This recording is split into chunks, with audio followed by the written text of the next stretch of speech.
What's your twins' names? Please stand for the pledge. I pledge allegiance to the flag of the United States of America and to the republic for which it stands, one nation, under God, indivisible, with liberty and justice for all. welcome everybody, our small audience. Glad to be inside on this rainy night. All right, I am going to quickly turn this over to Mr. Meinke, who can talk about some of the exciting things going on in the district. Yeah, I'd like to recognize Deke third grade teacher Angela Martin. This summer she received an award. She took, it's not really a sabbatical, but she went during the summer months, and so this summer she was a guest teacher in Kenya. So she actually taught English down in Kenya, which was very neat. Really, a couple other big things for some of our high school students.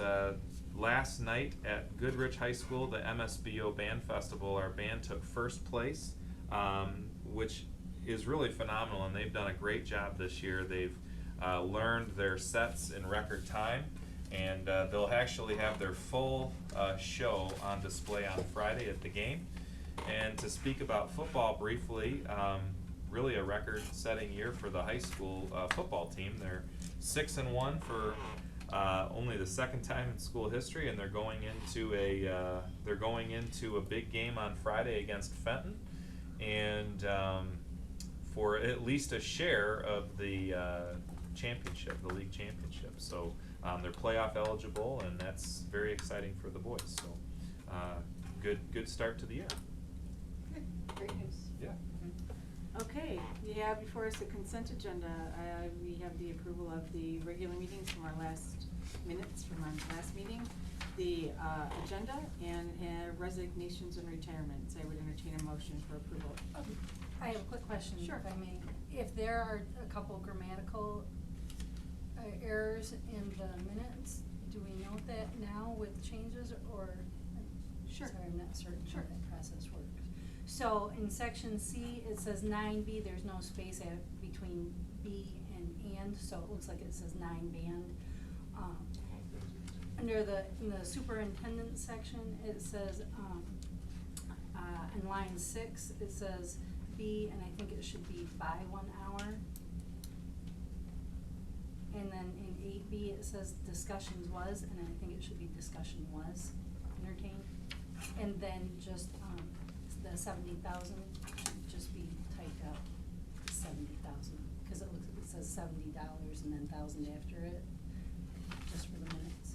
Okay. Accurate records. All right. Joanne, can you make those notes, those notations? Thank you. So move reflecting those changes. Okay, Brian? Support. Tony? Any comments or questions? Those in favor say aye. Aye. Any opposed? Thanks for that, Jessica, appreciate it. Okay, superintendent report. All right, well, I'll try not to, this is gonna be one of my longer reports, because there's just been a lot of stuff going on, so try and update all of you, and I try and send you as many updates as I can as they're relevant, but certainly as things come up. But as a way of updating everybody, parent-teacher conferences are being held this week for all the elementary buildings. That's for K-5 only. They have a half day on Thursday tomorrow, and they have no school on Friday this week. Students at Deke Elementary enjoyed a harvest meal with food items from the Deke Dragon Garden, along with homemade breads on Monday, September 24th. And back in September 20th, Elms Roads gathered for family dinner night back on September 20th. So Elms has, a lot of our elementary schools, but Elms especially, has done a lot of after-school evening family nights. Gaines Elementary enjoyed a day at Spicer's Orchard in Heartland, and each student got to pick a pumpkin and apples to bring home, which was exciting for them. The middle school will hold their 7th and 8th grade band Halloween Spooktacular at the PAC from 7 to 8 o'clock, and the middle school will host a Meet the Chorus on Tuesday, October 30th at the PAC, so that's when those events are. Thursday, October 25th, there's a bond proposal town hall meeting at Moorish Elementary School. We've had 3 of those. I'll talk about that a little bit more in my update later on. The Michigan Association of School Boards, I believe it's in your packet, they have invited all of you to a Chartwell's reception. I will just give you a little bit of a heads up because I know most of you are going to the conference. Whenever you're going out for a bond, you're going to get a lot of invitations to come talk to people. It's just kind of the nature of the way things are. They're going to want to tell you all the great things they can do for you, this and that. And so I just encourage you to go and listen. The one thing I would say about Chartwell's is that they are our food service vendors. So it might be interesting to hear a little bit about what they're doing. So I thought I would include that invitation for you. I am going to try and go to one of the days. I'll probably drive it back, but I'll probably head there early in the morning to get there at the start of the day. So I might just email you and find out what sessions you're going to so I can join a few of you in some of those. On Tuesday next week, October 16th, we have a Meet the Candidates night for our prospective school board members. So all prospective school board member candidates have been invited, and they will be answering some questions. That's going to be at 6:30 p.m. at the Swartz Creek Middle School Media Center. Want to give a couple side kind of anecdotal things. I had the opportunity to go shortly before this meeting and speak at the Swartz Creek Area Historical Society board meeting, and just as a way of passing on their gratitude, they're very thankful and happy to be partnering with us in the Cage Community Center. They have a space there, and we've already started the conversations and process of having some of our elementary school classrooms go and get some of that Swartz Creek historical learning. So that is housed there at the Cage. It's a very neat exhibit. If you'd like to ever go by there and see, we'll probably go on another board tour, but if you'd ever like to go see that, feel free to stop by. They're in the process of kind of, making that place their new home. So that was really neat to go and speak to them, and they had a lot of positive things to say. So passing that along. I'd also like to just, by way of update, just highlight our middle school for a second. We've talked a lot about the need for middle school reform. We've done quite a bit of work there this year. We're looking at a different schedule. We're trying to put an intervention period in. We've added grades back. There's a lot of different things we're trying to do at that building. I just want to acknowledge the hard work of all the staff, in particular the teachers and support staff in that building. They have been working their tails off, and so real strong kudos to them. They have been just really incredible. So if when you go walk through there, you see the work that they're doing. We'll continue to highlight some of that, but their hard work and energy can't be understated. So very impressed with the way that they have really come out of the gates and done a lot of hard work this year. I'd also like to just remind everybody, and we'll do we had a finance meeting this week. Our new executive director of business, Chris Gray, has been amazing, but she is extremely attention to detail oriented. She used to be an auditor, and so that comes with the territory, I think. And so there's a lot of work there. Between the two positions that have been filled now, both of them are back. They're here. They're getting after it. But they're looking to get a budget amendment to us hopefully around the start of the year, so that we can really get in there. But they're rebuilding everything from scratch. They're checking on all of our numbers, making sure that they match where that's at. But it's a lot of work. It's a bit of a mess right now. So I just want to make sure you're aware that they are processing through a lot of that. We did get through the audit, which is amazing, really. To be able to get through that, and they started, and literally they were talking to auditors.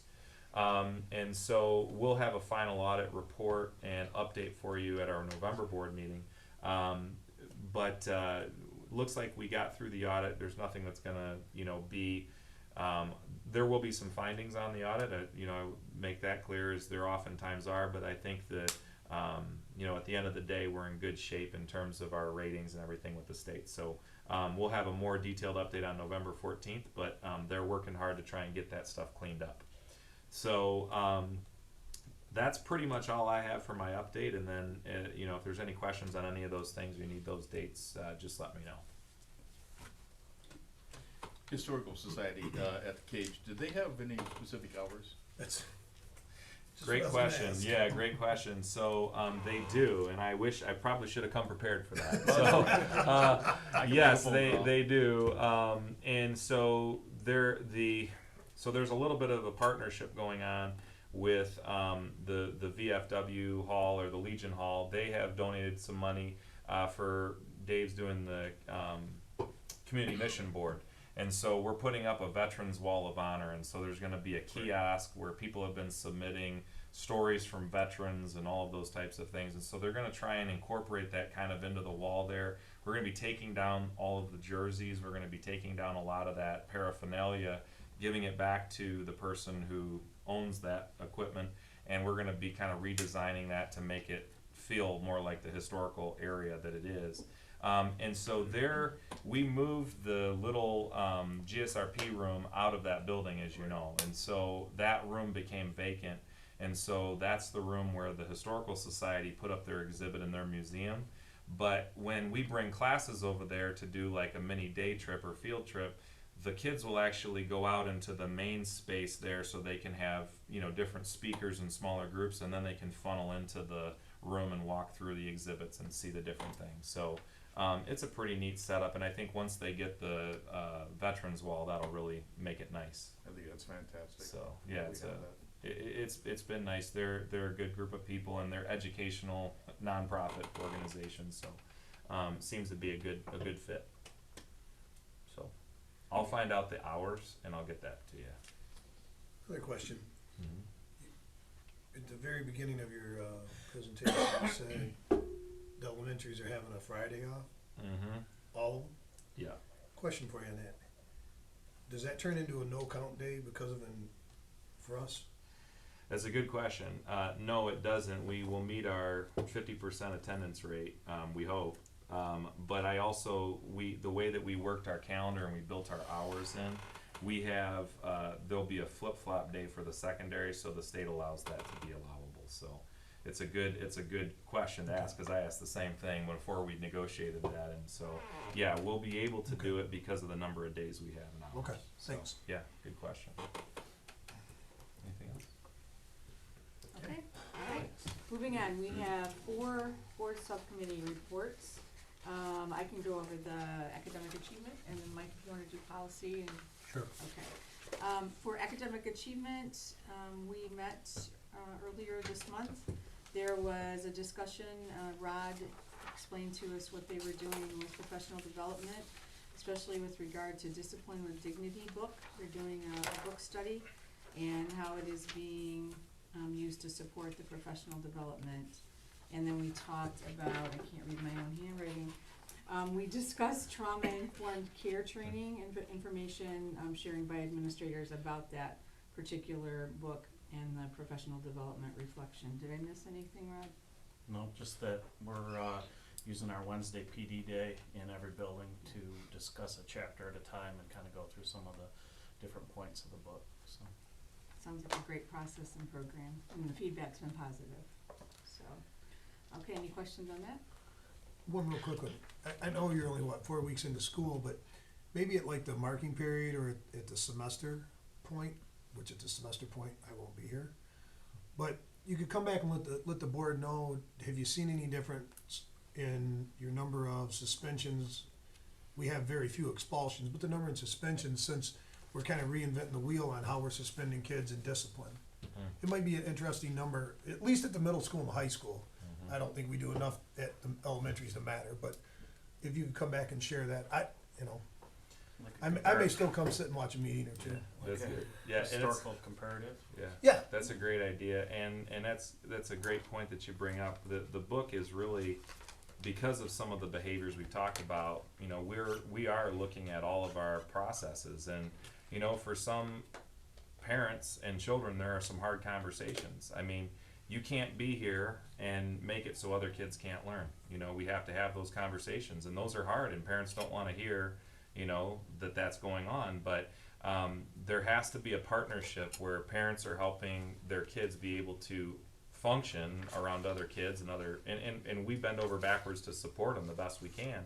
But we are seeing some, incredible behaviors, and it's happening around the county as I talk with other superintendents. And so we really need parents to help, partner with us. I mean, we're not trying to just send everybody home, but at the end of the day, we're here to help all kids learn, not just that one child. So it's a big conversation. So this book study has been good. I think with any book study, not all of the stuff in there is stuff that we're going to go and do, and it's just it's a book study. So we're learning from it. There's things that we like. There's things that probably won't work here, but at the end of the day, that's a great point, and we do need to probably come back with looking at some of that discipline data. It'd be kind of neat. I mean, obviously, 2 or 3 years down the road, it'll be even better, but I would just be curious, Yeah. I mean, one semester is gonna be like a blip on the radar, but it'd be interesting. Yeah. Thanks. Absolutely. Okay, Mike, you wanna do, policy? Yes. Policy Committee met on Monday, September 17th. We had discussion and final review of the 12 Neola technology policies, Phase 4. We went over Ben's recommendations. It's the recommendation of the committee that the policies be adopted or amended as presented. There were no public comments. Next meeting's October the 15th. Any questions? Thanks, Mike. Do you wanna do finance? Sure. And then, Tony? Yep. Okay. Okay, Finance Committee met Monday. This was an orientation meeting for the first attenders, Chris Gray, Cindy Garfield, and Jessica Lene. And due to the change in personnel in the finance office, you will not be receiving a budget status or a bank reconciliation report until next month. As Ben said, the auditors have been in, and we should get the audit report next month. Travis Smith gave an inventory report on the district iPads and Chromebooks, which he conducts at the end of each school year. All of them are accounted for with the exception of 2 which have been lost by employees. The check register for August and September have been reviewed. There were 7 skipped check numbers in the register. However, all 7 were voided checks, and Cindy, apparently her system wasn't the same as Maryland's, and they have now been added to the check register. They were all voided checks. There's no pending quotes or bids out at this time, and as Ben said, Chris is working on the budget amendment, which will be out in the next few months. No public comments. Next meeting is November 5th, and we join at 4:07. Any questions for Mike? Thank you, Mike. Tony? We had building in sight this Monday at 4. Our main topic of discussion was the Little Dragons Learning Center that opened up that day. So that's a big accomplishment. We're happy about that. Was that a happy or a like, oh Yeah. boy? No. Oh, okay. It took us a while. We were hoping it would be done earlier than that, But it's open. It's open, yeah. It's there. Things that need to be completed there is the playground fence needs to be installed for the separate the younger kids from the older ones, and the playground equipment needs to get moved from Mary Crapo. That should be done this week, and we're doing that. School's doing that. And then we started a discussion. RC would like a new plow truck, so we started that discussion. But that's going to be. We're gonna put that on hold right now because Chris and I don't feel comfortable with asking for that right now until we get a real good lock on what the budget amendment's gonna look like. So once we know what our numbers actually are and if that's fittable into the budget, we'll be coming back to talk about that. But he started to give us just a couple ideas on what the state bid website would allow for example, a truck that would be used versus new versus the different, things they would need. So it's a 3/4 ton truck. They're looking for a V plow to go on the truck, and then selling the existing truck that we have that needs to be replaced in the fleet. But as of right now, we're gonna patch things up and go as presented until we know have a better handle on exactly where the numbers are gonna be. So, Is the truck we're getting rid of, it's not the truck that Chapman was driving? no. Okay, No, that's the one that I was our- gonna say, cause that truck's new. Yeah, This no, truck's that's a 18 good- years old. Oh, Yeah. It's got a hole in the floorboard. that's like- fine. I just, but you were talking about replacing, and I'm like, No, we're Bill just- had a brand new truck. Yeah, Okay, so we're Yeah. getting rid of a Right. piece He of said junk. there's a hole in the floorboard like this. can No, stick you your- pull the floor mat back and you can see the asphalt. Yeah.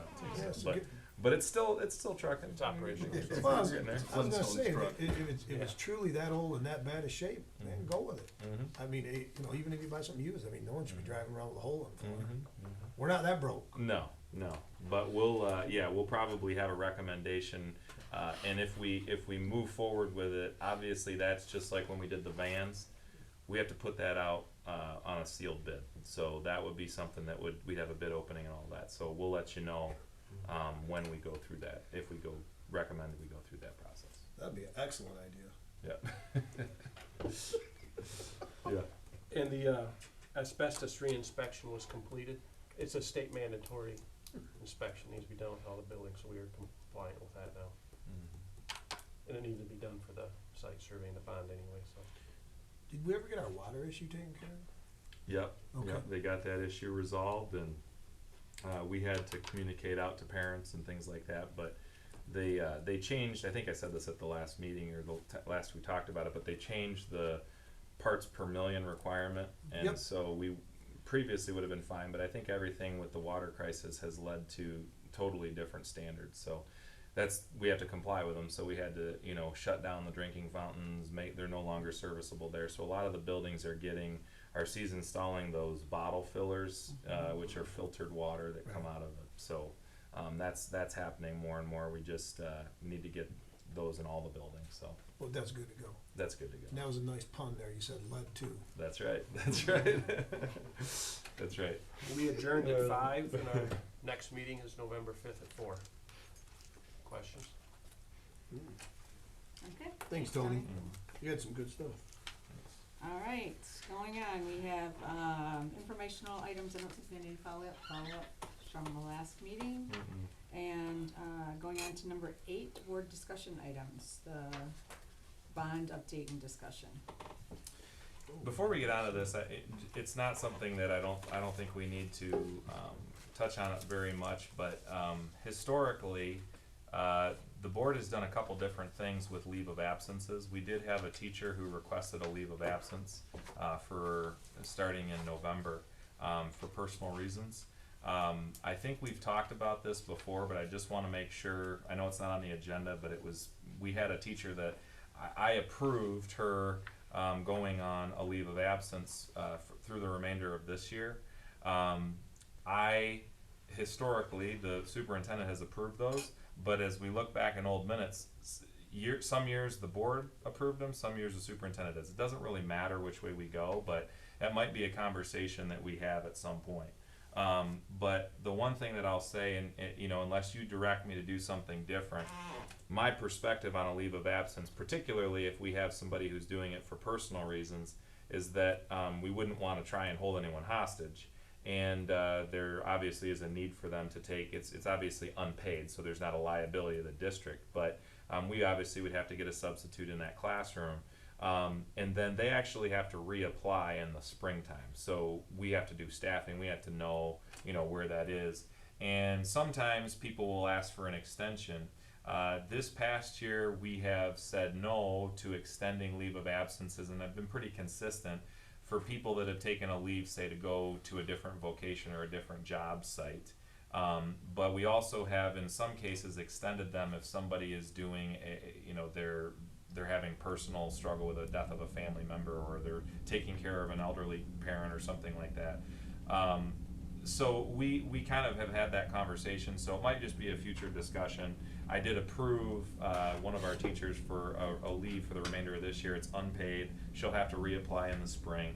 But just so you're full disclosure, most of the time that's been a superintendent thing, but sometimes the board has done it. It's not been consistent, so. By by contract, when she reapplies, does she have to be put back into the position No, she left? no, she would have to be placed in a position that she's certified and qualified for, which is why typically if there's a leave of absence, we're not hiring a permanent teacher.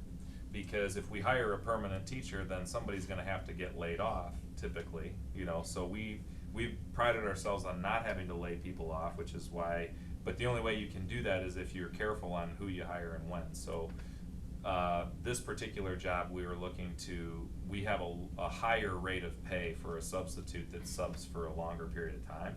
So we're looking at paying that higher rate of pay, and we'll likely get somebody that it's a good opportunity for somebody who's maybe just finished student teaching but didn't get hired, and they want, they have a steady source of income, and it gives them a foot in the door if we have retirements or things like that, and so that's always positive, but, just in terms of the approval process, that might be something we wanna talk about in the future, so.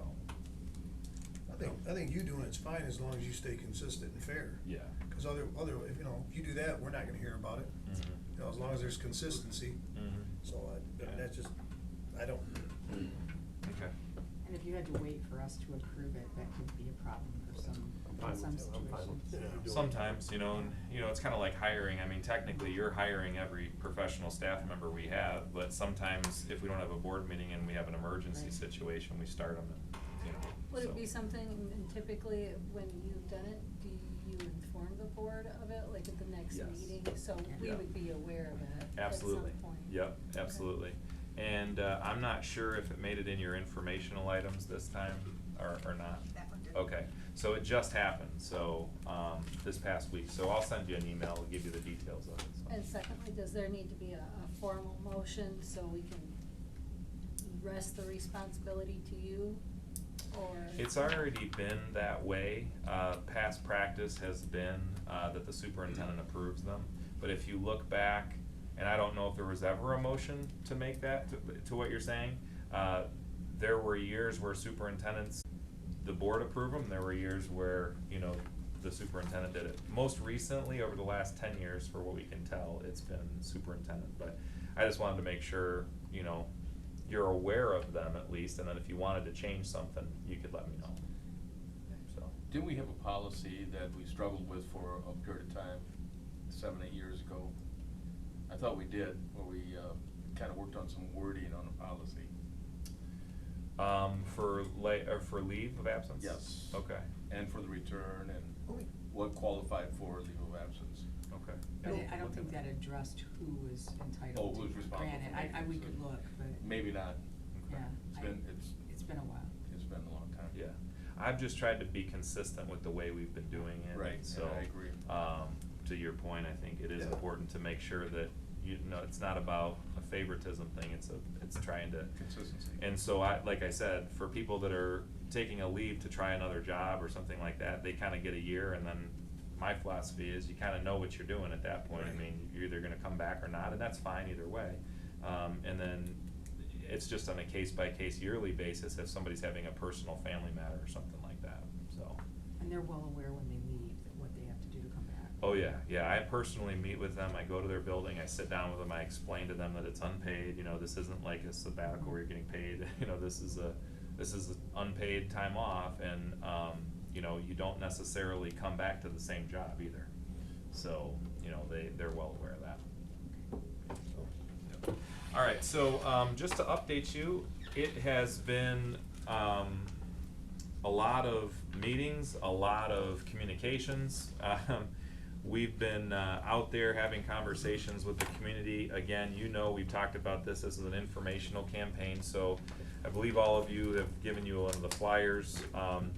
Basically, what we're just trying to do is make sure people are as informed as they possibly can be about the proposal. So we are now 3 meetings in, formal town hall meetings, but I think we counted up about 25 additional meetings that I've just had people that have asked me to come talk to them, or, it could be anything from a breakfast at JT's to a group, the Kiwanis Club, to, Springbrook, or just a lot of different places. Tonight I was answering some questions at a historical society meeting. So basically what I've been doing is sharing the brochure, give the pretty much the same, information at every meeting, which is basically to explain, and I know a couple of you have been to some of the meetings, but I basically explain the historical aspects, the 2 previous millages in the last 20 years that didn't pass. I explain about the sinking fund. I talk about the cage. I talk about the PAC, to try and just address those things right out of the gate. I give the facts of the situation. I try and talk a lot about, the projects in particular and what each of those percentages of the project, those 4 areas, and what's included in those, and we talk about those very openly. I've been getting a lot of questions. Legane's meeting on Monday night had some good questions about the bidding process and how we would select a vendor, and how we would ensure that we're not necessarily giving business or approving, certain types of backdoor deals or anything like that. And so I talked a little bit about that process. One of the things that came out of that, and I think it's a good idea, was a community member that recommended it. I don't know how we would go about the process of finding out who would be on this, but if the millage passes, one of the community members felt like it would be very important, especially in this community, to have like a bond oversight committee, which could include our building and site committee. So there's some board members involved, but also some additional community members who are maybe qualified or concerned citizens that would like to be a part of, just kind of giving us another set of eyes to say, hey, when we said we were going to spend this money, is that money being spent appropriately, and is that money going to the things that we promised the voters that it was going to go towards? And so I think that's actually a very good idea. I think the more transparency and oversight and sets of eyes from other community members, the better. With the mindset of understanding that it is obviously not possible to have 25 people every time we meet to have weigh in, but there might be a process that we go through to see if there are concerned community members who would like to provide some of that oversight. And so I think anything we can do, and I know that I've talked to each of you about this, but whatever I say to the community, I'm saying on your behalf and my behalf in terms of the fact that when we say we're going to spend the money on these things, we have to spend the money on these things. So, I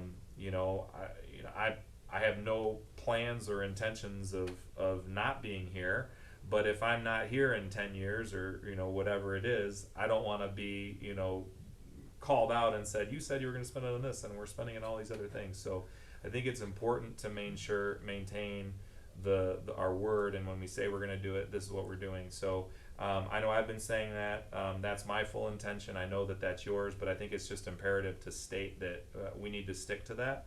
And so anyway, the meetings have gone well. We obviously, the registration deadline for registering to vote is now over, so anyone who can vote is already registered, and we will see what happens on November 6th. So it's obviously a very important election. It's a governor's election. You got a lot of things on the ballot, some of which I'm going to talk about in a little bit. But if our initiatives on the very last page, so if you go past the marijuana and everything else, we're going to be at the end, and we're the last item on the ballot, and our ballot language is there, and Troon law firm looked that over and approved it. So that's kind of where we're at. That's an update on the process, but I don't know if any of you had any other questions for me or any of the other types of things. One more thing before I open it up. I met today with a group called Stiefel. Stiefel is a bond underwriting company, and so if the millage passes, there is a lot of things that happen that you may or may not be aware of. So there are actually companies that have to sell the bonds to investors, right? So in some districts, for example, if you have $48 million, you're going to get some, Merrill Lynch is probably going to come in, or Fidelity Investments is probably going to come in. So they actually sell the bonds to these big security companies, and they're purchasing, I want 10 million, I want 5 million, I want 2 million, or whatever. And so that's actually a process that you go through. So you have a bond underwriter that actually makes sure that you're legally following everything and that actually sells the bonds. It's not something we need to make a decision on right now because we don't even know if this millage is going to pass. But if it passes, we will have to have, probably in November, a conversation about do we want to open the investing up to community and individuals. I'll give you an example. A friend of mine, a superintendent out in Zeeland, they passed a millage, and I think it was a 47, very similar size millage. 3 million of the bond investments were made by individuals, and so to explain what that means, it is getting into the weeds a little bit, I understand, but I'm trying to help you understand. There's a lot of little nuanced moving parts that I deal with on a pretty daily basis.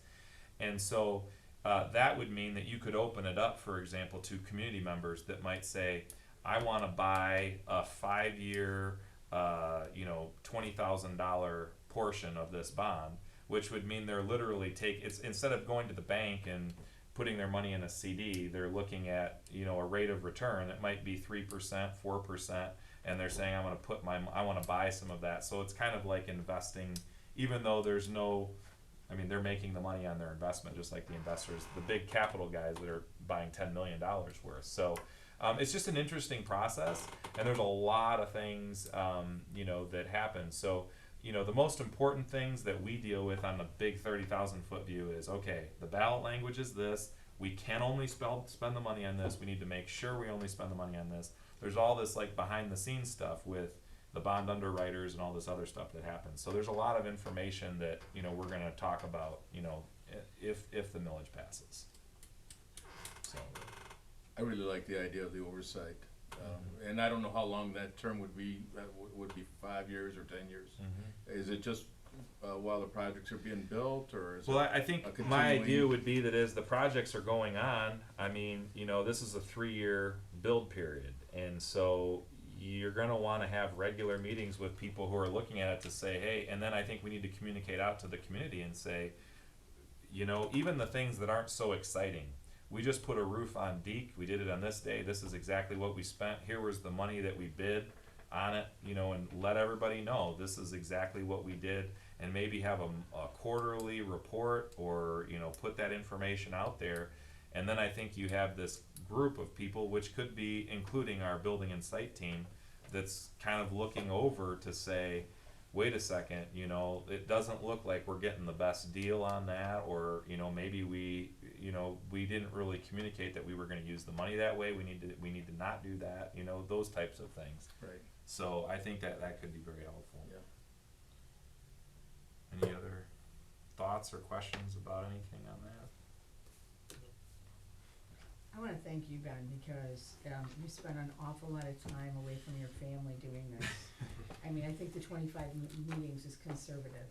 Yeah. In terms of what you and your team have done, and so I want to thank you on behalf of the board and the community, because I've been to a couple of the town hall meetings. You've done an incredible job of presenting, fielding the questions, and regardless of the outcome of the bond, I think we have you to thank for at least getting the information out there. Yeah, and that's the best I can do. If we're going for it, I might as well, make sure everybody that I can get informed. And if there's anybody that is confused by something or doesn't have the information, I just want to get the right information in their hands. And so, I'm happy to do that. Anybody that needs anything, just let me know, and thank you for that. I appreciate it. Okay. Little Dragons. Yeah, so we're pretty excited about this. Tony mentioned it. We talked about it at Building and Site. So we had we thought we would get in sooner than we did, and I know I shared it with Ken. We had so littlest things. The state of Michigan, you put in for your plans, they get approved, they kick them back, and they tell you that they want you to add a 6-inch little loop at the end of a railing, and your whole project's put on hold for 3 months while they do that. That's literally the kind of stuff that the state plays games with. And so it's been a very frustrating process, because at the end of the day, the state of Michigan doesn't really care that our parents are not having a place to take their kids. And we're having to field the frustration from them to say, I know, we're really sorry, we haven't been able to open when we thought we'd be able to. So it was really about the those types of things happening. But I will say this, at hindsight's 20/20, but we really put a very aggressive schedule together to try and get that done in the amount of time that they did get it done. So to give you a little details, I'm going to have at some point, maybe in the new year, we're going to have a community open house where we're going to invite anybody from the community. We're going to invite board members. The Swartz Creek Area Art Guild is doing some mural painting in there. So Jessica and Mike came this week on the board tour. They got to see the inside, which you guys can share any of your thoughts on that. But we're going to have a community open house where you can see the painting of the murals of the areas of Swartz Creek in there. But the parents have been very happy. They did an open house. It's a very positive thing that it's there. It's taken us a while to get there. So I don't know if you guys have anything to share from. The building is beautiful. The changes look great in there, and it was really fun to see all the kids just playing and having a great time. Afterwards, we had a different committee meeting, and we were talking about the kids running around in the center area.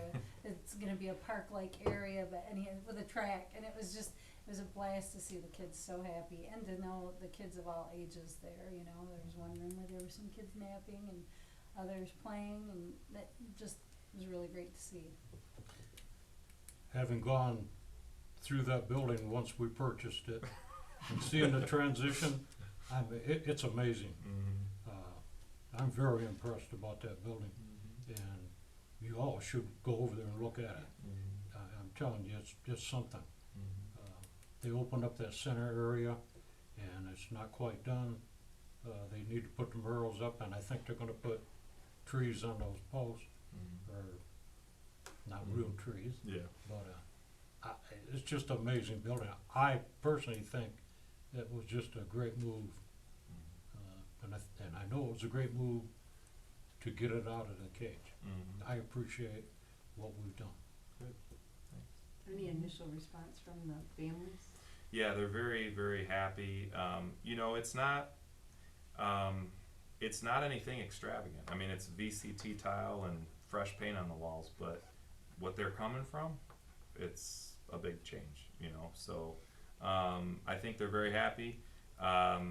We do have 3 GSRP classrooms over there. We brought a lot of the kitchen equipment over from Mary Crapo. We're bringing the equipment over from Mary Crapo that we had for the gymnasium, or not the gymnasium, the jungle gym equipment. We're going to try and use some of the fencing over at the cage over there as well. So we're trying to reuse as much as we could to save as much cost, but they really like it. So it's good. Good. How many kids and what are the hours there? So they go from 6 a.m. to 6 p.m.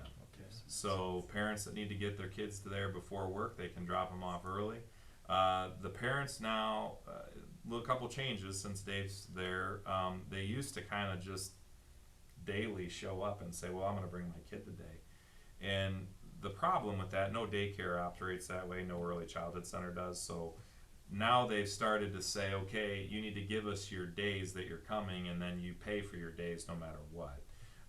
But there's a fingerprint reader. You can pay your bill, you can check your child in right at the door, and it's kind of digitally coded to the lock, and so you can get yourself in and check your child in and walk them to their class right there.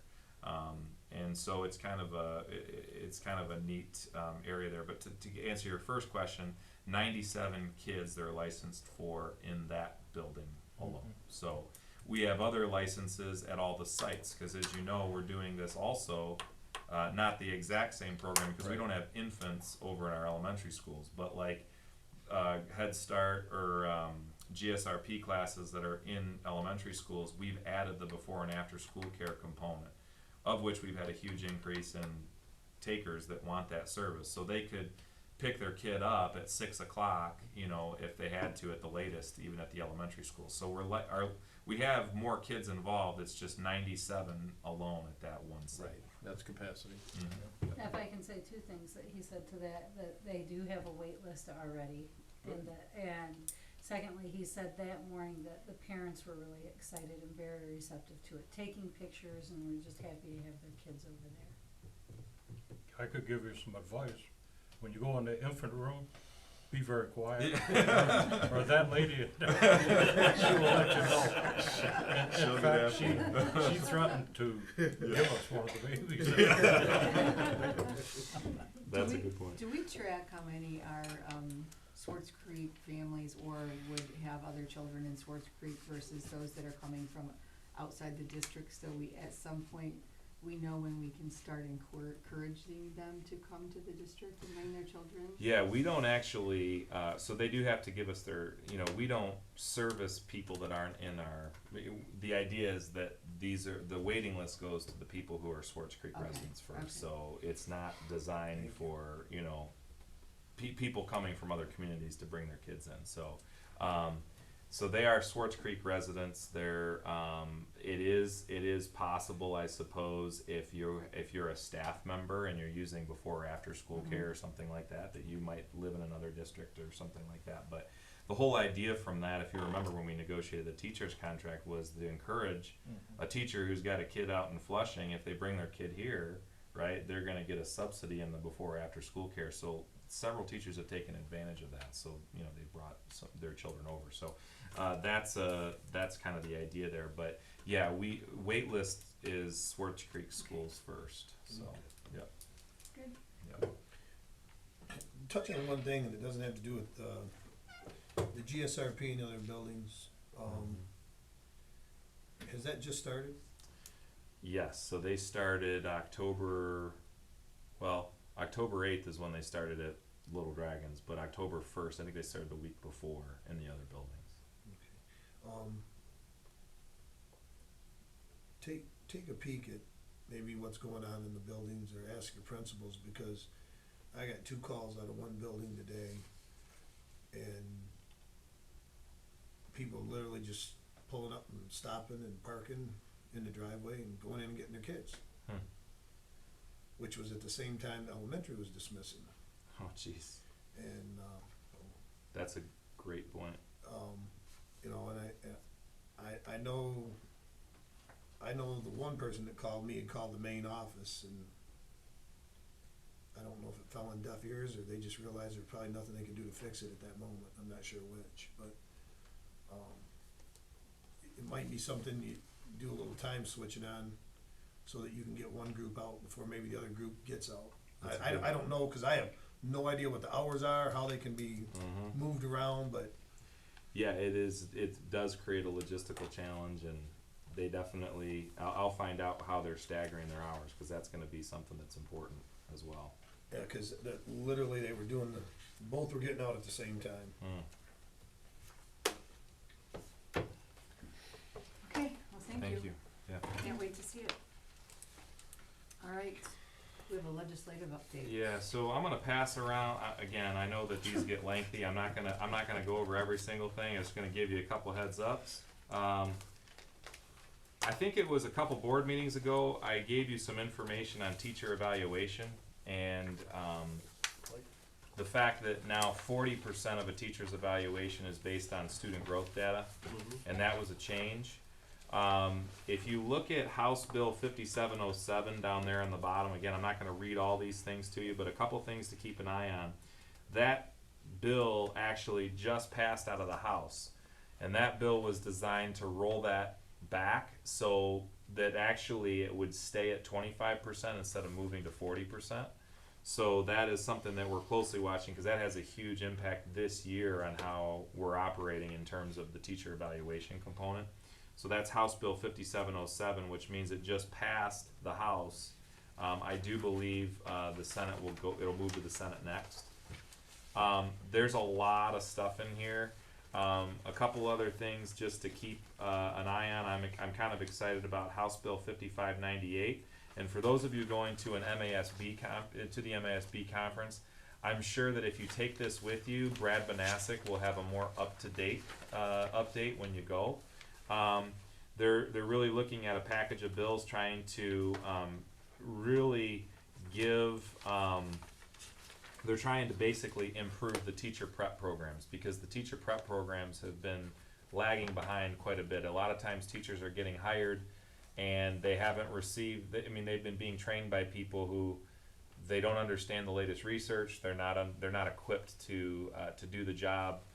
One of the things we found out in doing our interviews this year, you recall our teacher hires this year, many of them were coming from other schools, or they're coming from places where they've already received training. And that was clearly evident through the interview screening process. So I think it'd be great. They're looking at a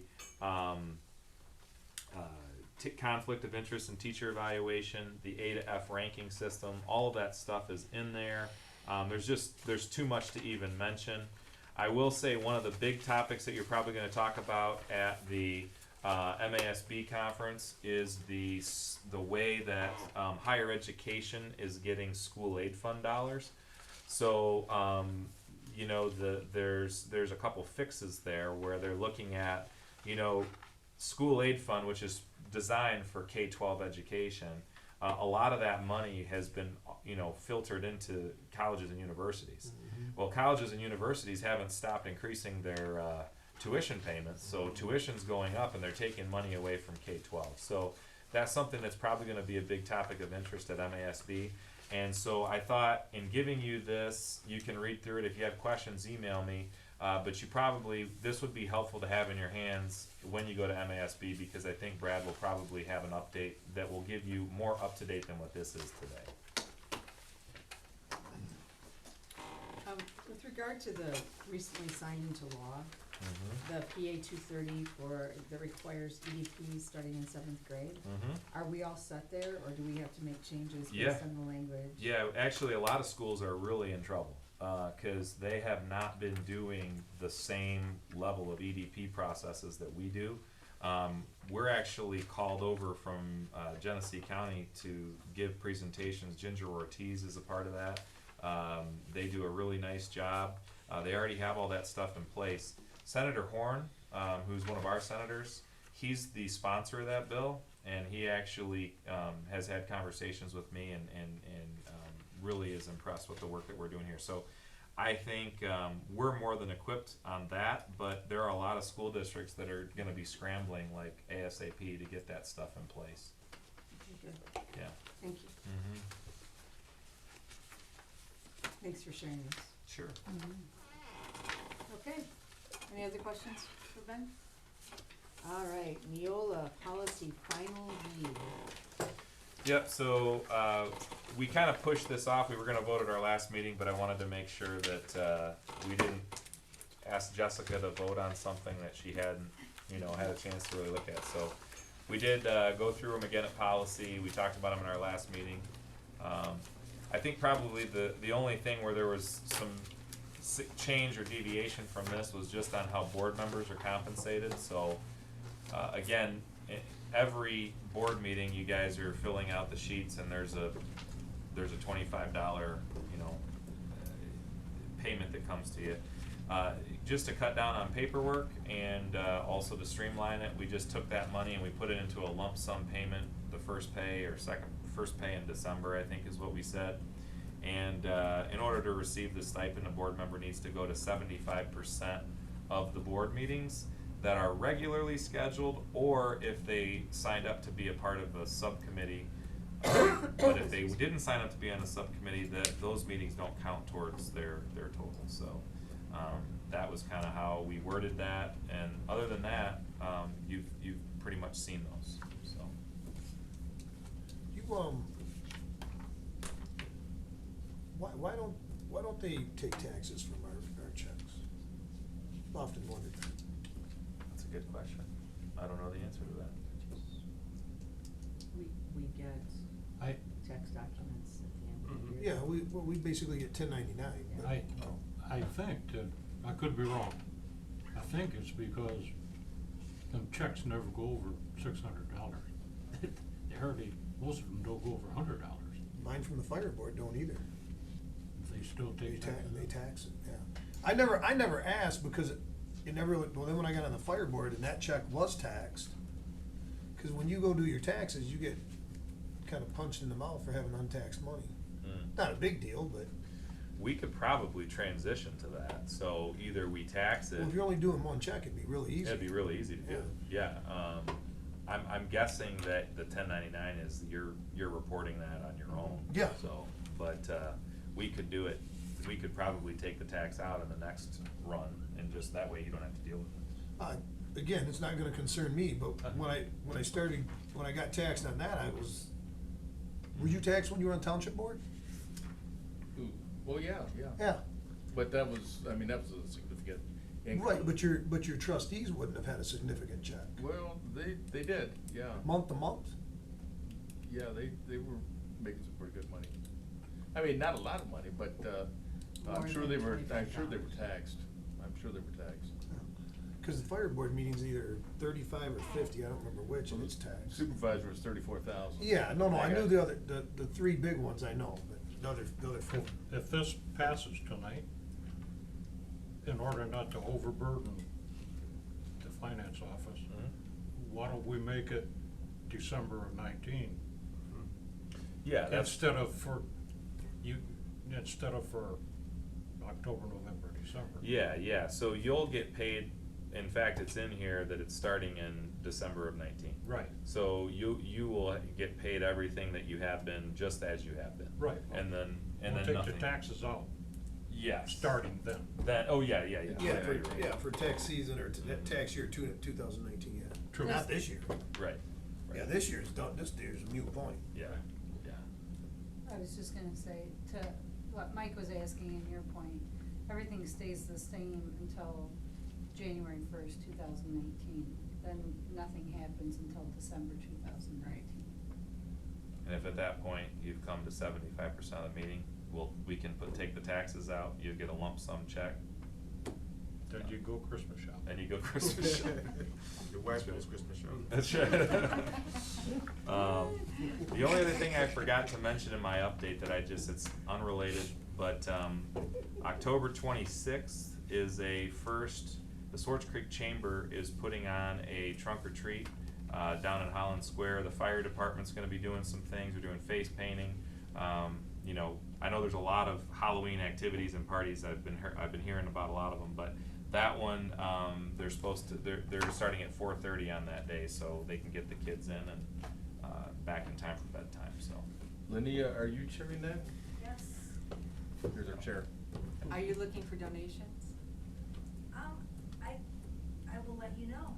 Do. We're doing pretty well. Okay. So far, we have like 37 people coming to hand out candy. Okay. So we gotta squeeze a lot of cars into that lot. I don't get children coming to my house because we Oh. live too far out, so Okay. I'd be glad to donate candy or whatever you need. Great, thank you.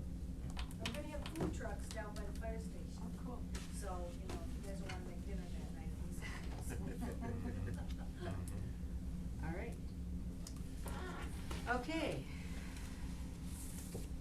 Board action items. First, we have our Neola policy approval. We have looked at these as required and as recommended, so that we give our new board member adequate time to review, ask questions. I would entertain a motion to approve. So moved. Support. Brian, Mike? Any comments or questions? Be it resolved, the Swartz Creek Community Schools Board of Education approved the Neola policy social media as presented. Those in favor say aye. Aye. Any opposed? All right. The annual state aid operating notes resolution, did you wanna talk about that for a Yeah, little just bit? briefly, this is an annual thing, you've approved this every year, but you probably know we have to borrow from the state aid fund to make payroll and those types of things. This is just to continue to operate, so we just need to make this approval again this year. This is while we're waiting for the payments from the state. Correct, yeah. Yes. What's our number this year? $2,700,000, That's down a little, good. yeah. All right, with that, I would entertain a motion to approve. So moved. Support. Okay, I'm gonna take Mike and Tony. All right, be it, any comments or questions? And if this passes, it needs to be signed by Yeah, your Ken, secretary. you'll have some signatures on All this. right. Be it resolved, the Swartz Creek Community Schools Board of Education approved the state aid operating notes resolution as presented, and as mentioned was $2.7 million for this year. Those in favor say aye. Aye. Any opposed? All right, finally, we have the MASB delegate and alternate approval. So last year, Stacy Glenn was our delegate to MASB, and so because of the conference coming up, they're asking for us to make sure we approve a delegate and an alternate. There's a delegate assembly on Thursday, November 1st at 7:30 p.m. at the hotel there in Grand Rapids, and so we need to nominate a delegate and an alternate for MASB. First, do we have any volunteers? Any new people gonna be there that night? No? Yes. Jessica's gonna be there. Yeah. I will I'll- volunteer, but I'll- because you're new, if you wanna supersede me. Because I'm new, I'd really like to wait. Then I would- Or you, if Brian volunteers I'll be as our happy with the delegate, alternate. Still go. you can still go to the The delegate assembly. assembly Yeah, and I'm- see how it is and how it works. I'd Good be idea. happy, unless somebody else would like to be the alternate, I'd be the alternate for you. Okay, I would volunteer to go. Okay, so, I hear Brian and Jessica. With that, I would accept a motion to nominate them. So moved. Support. Okay, we have Did you Mike, want to be part of that? Tony. All right, be it resolved, that the Swartz Creek Community Schools Board of Education approve the MASB delegate, Brian Sapanic, and alternate, Jessica Lenave, as presented. Any comments or questions? Hearing none, those in favor say aye. Aye. Any opposed?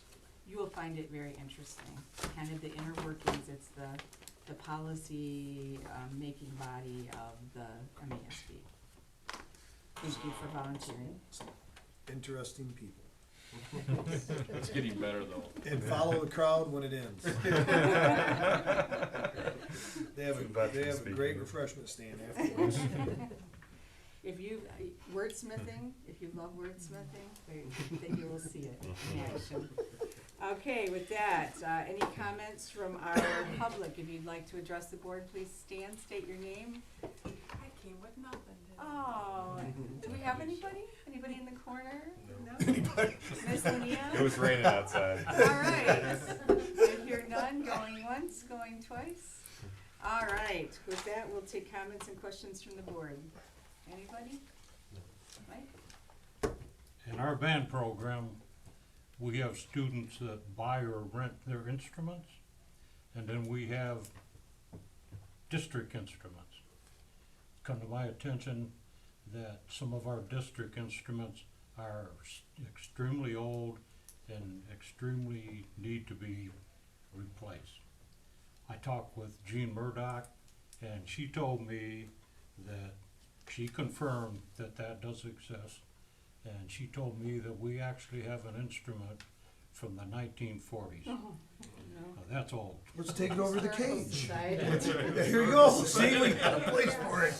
That's right, that's where I recommend it go. So there's one from the 40s, but you said there's more from the 60s. And the life expectancy of a school band instrument is 10 to 15 years. So, and that depends on the quality of the instrument when you buy it, the use and the care by the student, and the maintenance by the school.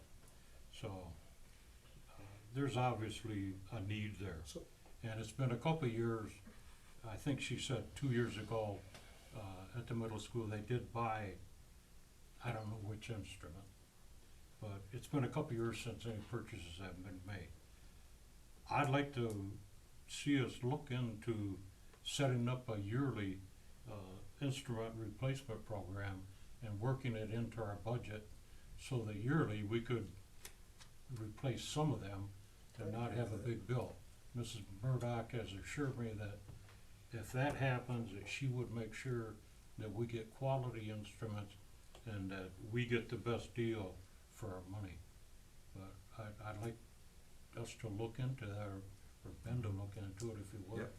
I will absolutely be happy to See do what we that. can do. Maybe we can talk about that again after our budget amendment, Right, to see what kind of funds we might have to right. set aside.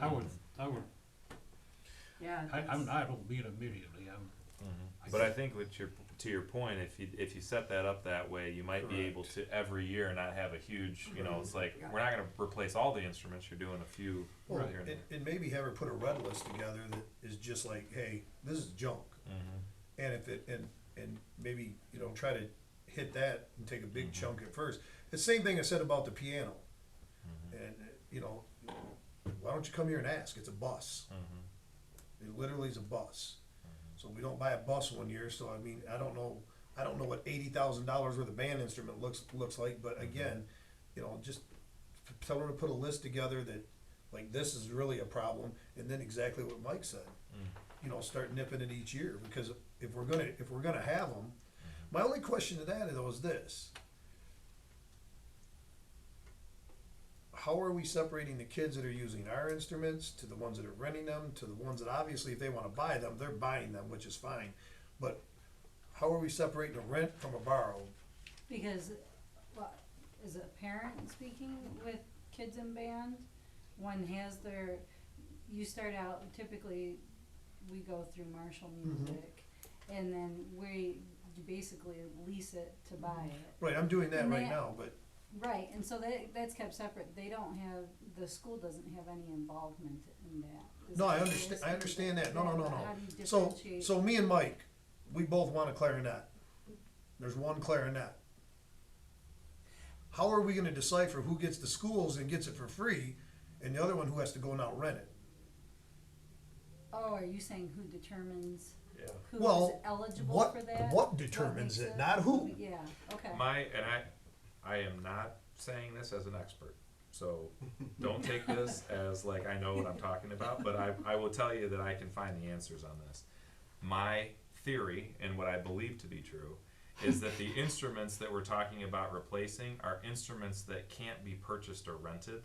So for example, you Okay. wouldn't purchase a tuba. Gotcha, Because they're so expensive. gotcha. And you also wouldn't purchase a big timpani, right? Those are the things that the kids bring out and they play. Gotcha. But they're the things that the band has been using for their performances, but they don't necessarily belong to the individual. Like it wouldn't be a clarinet where you would do Okay. that.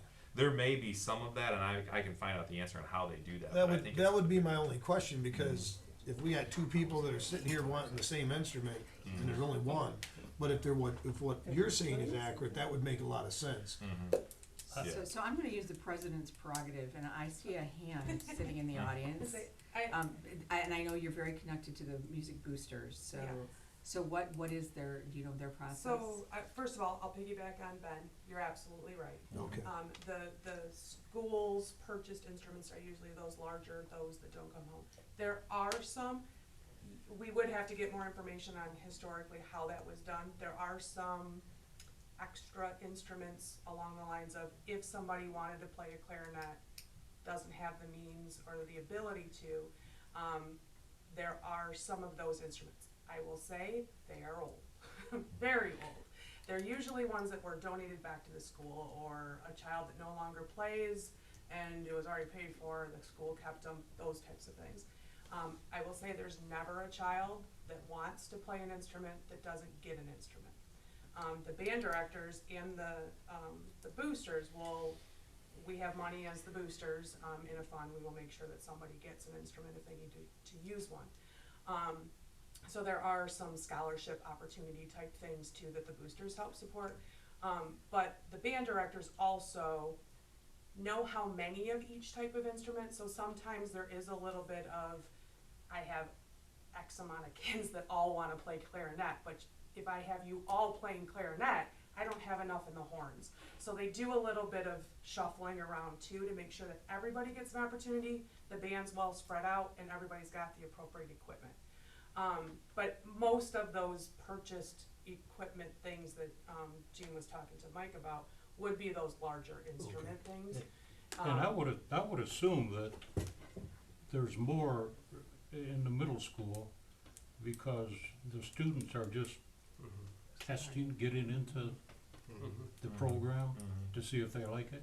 Yeah.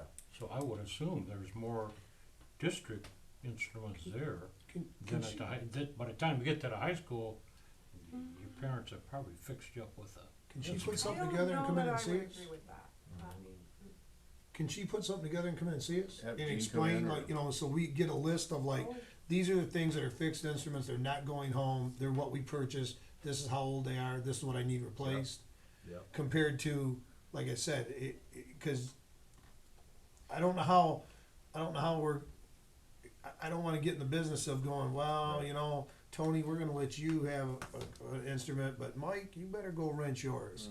That's, you know, The I- equity, fairness. thing. yeah, well, and how do you figure that? Yeah, You know, Yeah. but yeah, if she could come in and at least maybe tell us what's going on with that, because I'm more than happy to see stuff Yeah. replaced. And I've had, my child actually uses a instrument from the school. The other thing is he doesn't have the ability to use it, keep it, take it, all those kinds of things as much as if you own it Right.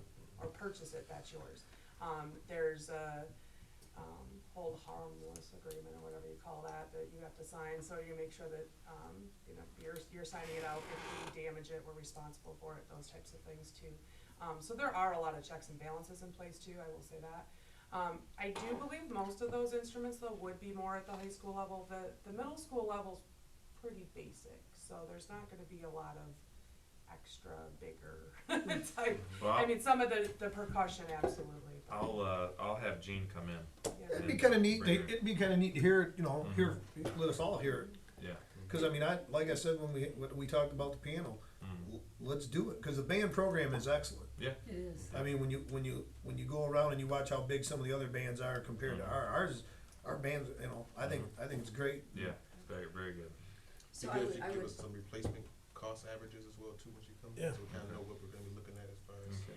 I mean, it's no U of M band, but And Based on have her maybe fantastic. even She never- talk she didn't hear about, you, Ted. She soliciting the ignored me. community for people who might have recent instruments that are sitting around their house. You know, I was thinking about that, and I thought, oh, I'll save it for the end, and maybe talk to the band boosters. I don't know how much connection the band and or the boosters have to graduates in the last 1 to 3 years who maybe intended to play in college right, and didn't, and whether or not, what type of incentive do we get, could we buy them back at a reduced rate, or what incentive is a tax donation, or there are a few things there maybe in those I relationships. will say we do to see that. solicit the alumni. Yeah. We have a connection to alumni as soon as they graduate, and just ask for those types of, it's usually oh, that's cool. word of mouth, person to person kind of things. I mean, I did that myself, I give one kid, Yeah. or I could give it to you. But yeah, I don't know.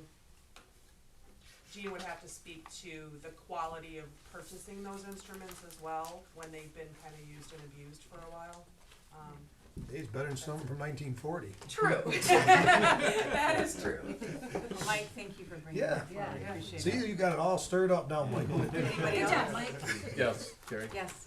I really appreciate the arts programs we have here, and I'm not trying to compete arts against, sports, but, so I'm celebrating arts, all the arts, drama, you know, the vocal, the band, but, this is a big game Friday night, you know, this big football game, and I would love to see everybody out there. I'd like to see the board out there, love to see the board out there, even if it rains.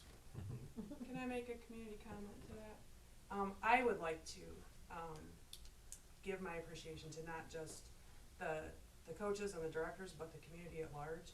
The fact that this community allows your students to play sports Yes. and do the arts is Yes. huge. That doesn't happen everywhere. I've never And seen that before. My son's on the podium and plays football on Yeah. Friday night, and in other districts, he would have had to have chosen. And I don't know if he ever would have been able to. Yeah. It's a really hard choice To between that the point, two. if I may, and give kudos, Mr. Michael, cause my daughter swims and is in band, and he had said when he was at Michigan State, he did both, so he said, Yep. well, always, I'll be as accommodating as I can, because they are both important. Yep. Yep. And teaching them to be part of a team, no matter what they're participating in, Yep. and being supportive, yeah, yeah. And one last thing about this band thing, this was happened a couple years ago, and I'm not trying to kick a hornet's nest, but it bothered me and I never said anything, but I'll go ahead and say it tonight. There were band parents that literally didn't want to sit through a football game. Some people don't like the band, some people don't like football, I get it. And our gate people would sit there until after halftime, and they would charge those people $5 at the gate to come in and watch the band, and then they didn't like football, so they left. And I just said, are you kidding me? Nope. I said, did you tell them you just want to watch the band? Yep. Can we check on that and make sure that maybe the band parents, not that wants to come watch the game, if they want to come watch the game, they can pay their $5. But if they just want to come watch the band, in God's name, why are we charging them $5? That's ridiculous to come watch your kid when you know they've already got off a ton of money. And that was a couple of years ago. I don't know if they're doing anything different. I was gonna say, it's a slippery slope. It's tough. Well, but What if I just wanna watch a quarter of football, Yeah. same amount of time? I just wanna watch the fourth quarter. well, they don't charge after that. You can come. First quarter. I wanna watch You got to pay $5. same amount of time. I don't know. I can check on it. I just don't think that it's worth $5 for a kid watch a kid come walk for 15 minutes and then leave. And I I never played an instrument in my life. I never cared about the band until years and years ago. I had season tickets at Michigan State, and I turned into a band geek vicariously through watching them because I was amused with the marching and the chanting when they come in and all that. So my friends make fun of me because I always go watch Ohio State come in the back and Michigan and Notre Dame when they're there, and I get all fired up and I get made fun of. That's fine. I'm good with that. It's a boring game if they're not there, though. Oh, I'm just amused with the the talent of it. I don't know. You know. Anybody else? I do. Yep. A couple things. Fourth Friday head count. By November meeting, can we have school choice numbers and head count numbers? Yep. And I will get that. today, just by chance, I was looking through, and I'm not going to name names, I'm not even going to name buildings. I was looking through photos of employees on our websites, and I found one photo in particular to be probably about as unprofessional as it could be. It's at one of the elementaries. They weren't doing anything wrong, but I mean, it's a teacher photo, and we've got rules that the kids play by every day in school, and I don't think this person should have had a hat on in their picture for their staff picture. You know, are you serious? You're gonna wear a hat and a staff picture? Get your picture taken. I bet you don't have it in your ID card, and if you do, shame on whoever let that one go by. And last but not least, something I want to share with the rest of the board. I'm going to be really nice because I talked to Ben today and I was fired up, and time heals a little things. But if any of you take the time, I would appreciate it. Give Ben a call, steal 10, 15 minutes from him. There's been a series of events since last spring involving one child in particular, two of them actually, that volunteered their time, busted their butt, gave to this school all summer, spring, volunteered to assist in coaching track. At the end of the season, was treated like crap by not only our athletic director but a coach, run off the field while helping another kid who had qualified for states at Linden and went and finished 9th. And Linden didn't have a field because they literally ripped everything out. So they didn't have a place to practice pole vaulting. Ben knows the story. I don't think I was unreasonable with my gripe, was I? Nope. And today I got a call from that same kid, and they got blocked off our athletic Twitter account. And I said to Ben, you're going out and trying to make peace in the public and get people to pass a bond. And we have people that systematically sit back here and treat people when they get mad at them like crap. And it just fires me up. I'm not saying you got to kiss anyone's hind end, because I wouldn't and I don't. But we've got to treat people that have volunteered. They volunteered an entire season and couldn't be given a practice field a couple nights a week when nobody's using it. We were done.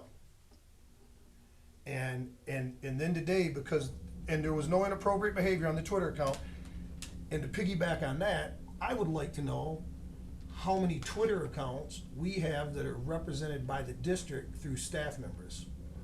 Because obviously, from talking to you today, I'm not gonna say you weren't aware it existed, but I don't think you had much knowledge about it, correct? Correct. So we have staff members just are running Twitter accounts at their own leisure that we don't know anything about. Now, I don't mean us, the board, I mean the administration. And, you know, so you got someone just blocking somebody that, well, I guess it's because I wanted to block you today. And so there, thank you, and hopefully that was a whole lot nicer than what I was fired up this afternoon about. Thank you, Ken. Anybody else? All right. I wanna thank everybody for being here and our large audience tonight. Thank God for the That- media. We are adjourned. That's half the audience. Well, Linnea is our audience in connection to the community. Yeah, it would be for her, we'd only have one person.